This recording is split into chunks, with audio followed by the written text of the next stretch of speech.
So the next section we're going to look at is what are your AI landing page options?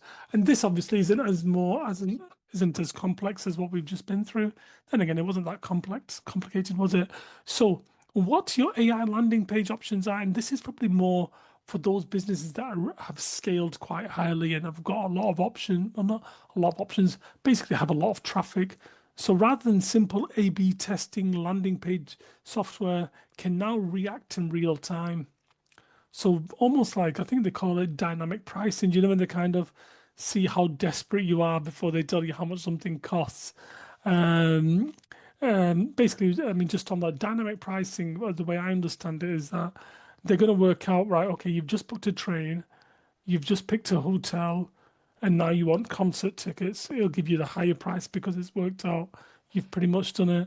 I think there are ways around it. I think people said that you can do like incognito browsers and things like that, but that's dynamic pricing. But anyway, the reason I make the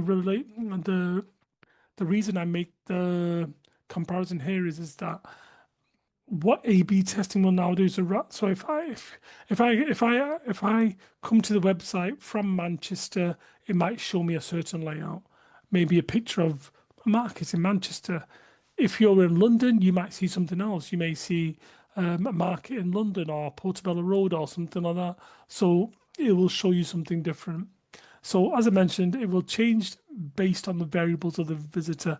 However, the caveat I'd like to add is that it all depends on how popular your business is and how much traffic you get. If you're a newly started business, this probably won't be the right thing for you. You could do some basic A/B testing, but you need to have enough traffic going to your website to work out. Like if you've got 10 people a day coming to your website, it might be hard to work out what they're doing. But if you've got, say, 100 people or 1,000 people coming to your website, and then you're using split testing or A/B testing, you can say, right, okay, most people prefer A or most people prefer B.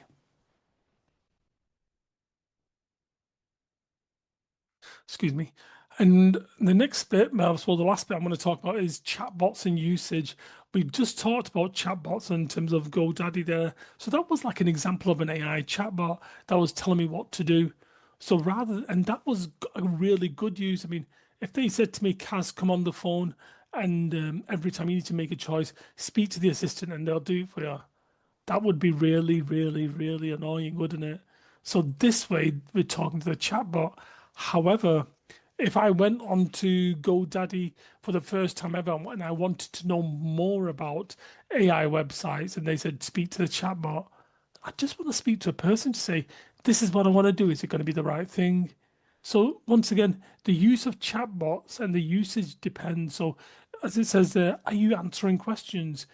Is it providing out of hours customer support? Because if you wanted to speak to me and it was when maybe even the business was closed, yeah, it's good to work. It might be worth having an AI out of hours chatbot or to act as a customer support because it's better than nothing. But I wouldn't want to replace me with a chatbot or customer support chatbot because when some people want to get in touch with me, they like to speak to me.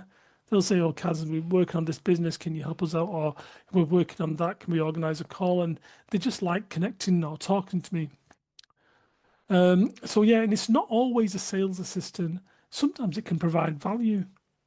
I mean, in my example, I used a piece of software and they provide you Zoom Zoom customer support. So if there's something that you can't do, you can go onto Zoom and it'll work it out for you. And I'll say, oh, I can't do this. Go into a screen share and basically you talk to a customer assistant. But what that company did was they kind of had a chatbot that came out and it said, Kaz, don't worry, your Zoom call is still there, but I'll see if I can help you out before you get to it. See, that was brilliant because I didn't want my Zoom call to be taken away from me. But what they said was, well, we'll try to help you out. However, if they'd said to me, Kaz, we no longer are able to provide Zoom support, this is what we're going to do, then I'd be a bit annoyed. But see, it's the way you frame it. Sometimes it can qualify leads for you. So if someone says that they're interested in this, that could be like, wow, this is a real big customer. So it can kind of make it easy even because if you get, say, 100 inquiries a day and out of them only three or four are real good quality leads, then maybe a chatbot can segregate those for you. Booking appointments. Sometimes we just expect to book an appointment online now, don't we? Or you don't. If I wanted to book an appointment, I can use the phone, but I'd probably just book it online because I'm expecting that that's the way we do things, depending on where I'm ringing, because some places are just terrible, aren't they, in terms of the customer support and the website usage and how the websites work. And yeah, be nice and ask about AI. So what you want to do is basically make sure that um, don't overcomplicate the AI. See if you want to use it and kind of don't, as mentioned, like in my Zoom example, they didn't take the Zoom away from me. They were still nice about it, but they asked about if I wanted to use AI.